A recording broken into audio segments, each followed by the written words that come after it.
ఇవాళ రాబోయే స్థానిక సంస్థలలో నాయకుల ఎన్నికలు అయిపోయిన ఎమ్మెల్యేలు ఎమ్మెల్సీలు ఇప్పుడు కార్యకర్తల ఎన్నికలు రాబోతున్నాయి.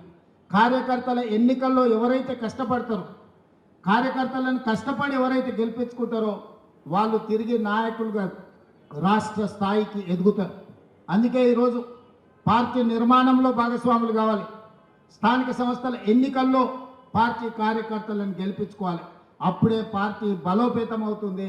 పార్టీ బలోపేతమైతే రెండవసారి కాంగ్రెస్ పార్టీ తిరిగి అధికారంలోకి వస్తుంది. రెండవసారి అధికారంలోకి రావడం మీ చేతుల్లోనే ఉంది. ఇవాళ ఈ వేదిక మీద నుంచి నేను ఒక్క మాట చెప్పదలుచుకున్న మిత్రులందరికీ, 94 నుంచి 2004 వరకు 2 సార్లు తెలుగుదేశం పార్టీ ఆనాడు అధికారంలో ఉన్నది. 2004 నుంచి 2014 వరకు ఆనాడు కాంగ్రెస్ పార్టీ 2 సార్లు అధికారంలో ఉన్నది. 2014 నుంచి 2023 వరకు టీఆర్ఎస్ 2 సార్లు అధికారంలో ఉన్నది. 2023 నుంచి 2033 వరకు 10 సంవత్సరాలు కాంగ్రెస్ పార్టీ తప్పకుండా అధికారంలో ఉంటుంది. ఈరోజు ఎవరెవరైతే పార్టీ కోసం పనిచేస్తారో ఈ 10 సంవత్సరాలలో మిమ్మల్ని కాపాడుకున్న బాధ్యత పార్టీ తీసుకుంటుంది.